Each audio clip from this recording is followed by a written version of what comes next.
Restorative justice gives victims the chance to meet or communicate with their offenders to explain the real impact of the crime. It empowers victims by giving them a voice. This is called a restorative justice conference.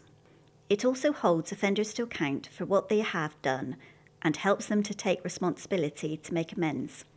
Restorative justice is a simple process of bringing together all those affected by an incident. Government research demonstrates that 85% of victims who have taken part in face-to-face restorative justice were satisfied with the process, and restorative justice can reduce the frequency of reoffending by 27%. Restorative justice is simply about victims and offenders communicating within a controlled environment to talk about the harm that has been caused and finding a way to repair that harm. Historically, this process has been used outside the criminal justice system, though it is now available to victims at every stage of their journey, whether it is out of court, pre-sentence or post-sentence. For offenders, the experience can be incredibly challenging as it confronts them with the personal impact of their crime. 80% of offenders who took part in restorative justice said they would be less likely to reoffend. For victims, meeting the person who has harmed them can be a huge step in moving forward and recovering from the crime.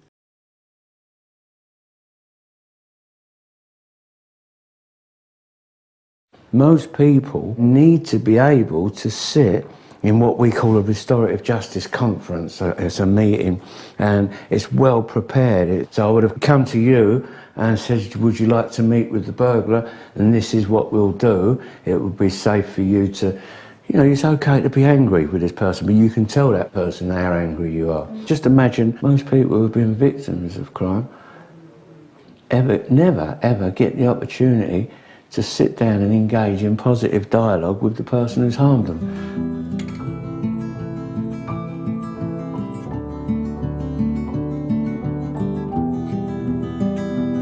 I'm Peter Wolf. I was a career criminal. However, this was to change when I took part in a restorative justice conference. For the last 12 years now, I've been working with victims to facilitate the face-to-face meeting of victim and offender. This, I think, over the years, has helped many victims come to terms with the crime that's been committed against them. You can actually move forward, and actually that helps with the fact that you're not fearful sort of walking down the road. That worry about someone coming in or opening that front door and has it happened again, it's not there anymore. It has a unique benefit to a victim. It was completely shattered, or a massive hole at the bottom here, and shattered, almost like snowflakes at the front. And I think what had happened was then he then put his hand through and was able to unlock the door. At the beginning of the conference, he started to explain himself and explain why he'd done what he'd done. And I think it was the point when we were then able to start to talk and to talk to him about how it was to walk into the house and to find the mess, how it was that it made us all feel, how it made our children feel, and my daughter not sleeping. And you could see, a bit like what you just said, that penny dropping. What was it like for you when he said sorry? I believed him when he said sorry. Before he talked about what his life had been like and about what it had made him feel like in those months leading up to our burglary, and how he was really grappling with the whole thing about his lifestyle and not wanting to do it anymore. And he talked about the impact of the locket that he took and opening it and seeing a picture of my grandparents and how that made him feel, and the emotion there, you could see the emotion there and the impact of what he's doing on him, and I really believed he was sorry. When a victim wants to meet their offender, the meeting is led by a trained facilitator who supports and prepares the people taking part and makes sure that the process is safe. Sometimes when a face-to-face meeting is not the best way forward, the facilitator will arrange for the victim and offender to communicate via letters, recorded interviews or video. For any kind of communication to take place, the offender must have accepted responsibility for the crime. Both victim and offender must be willing to participate, and both the victim and offender must consider it safe to be involved in the process. Restorative justice can be used for most types of crime and at any stage of the criminal justice system, including alongside a prison sentence.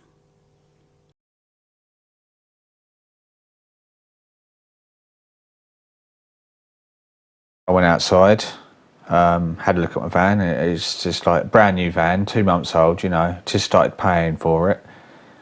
And it's got 2 great big broken windows, and then all hell broke loose. And I remember feeling something like a bit of pain around my neck. That's a bad start. How did they do that? From what the evidence showed was that they broke bottles and tapped me with it. Right. Why did they do that to me? You know, the question why me came into my head so many times. But I think the fear side of it had gone. I just wanted to get it done by then because I'd had enough, if that makes sense. Because I wanted to close the door and move forward. Like the tensions must have been sky high for everyone. It must have been scary. I know for me, when I went through it, I nearly pulled out because I was so scared. If that person has any sort of, I don't know, feelings themselves, then that will hit them hard. Has it worked for you? The more you talk about it, the more you heal. I think restorative justice starts you off with the healing process. Restorative justice offers a number of resolutions. Most police officers will be experienced at using a form of restorative justice when dealing with low-level crime. By ensuring an offender takes responsibility for a wrongdoing and a victim has a say in an outcome, then an officer is being restorative. When an officer feels that the victim will benefit from meeting the person who has caused them harm in a more controlled environment, there are RJ coordinators who can take referrals.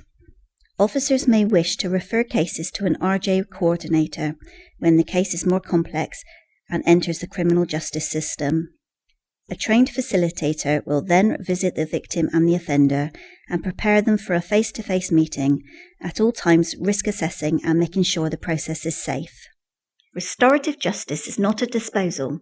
It is a process that can be used at any stage of the criminal justice system for any level of crime alongside or as part of an appropriate sentence or out-of-court disposal. When restorative justice is used as an out-of-court disposal, it forms part of the community resolution. This can include a community remedy. There are some offences where restorative justice will not be appropriate, like offences of domestic abuse, for instance. In Avon and Somerset, there is a restorative justice coordinator within each of the lighthouse hubs. Each of these coordinators is knowledgeable about restorative justice and in contact with delivery partners who coordinate teams of restorative justice facilitators. This is a new resource for the police, and you're encouraged to refer cases either through Lighthouse or the Restorative Justice Coordinator of more complex incidents where the victim will benefit from restorative justice.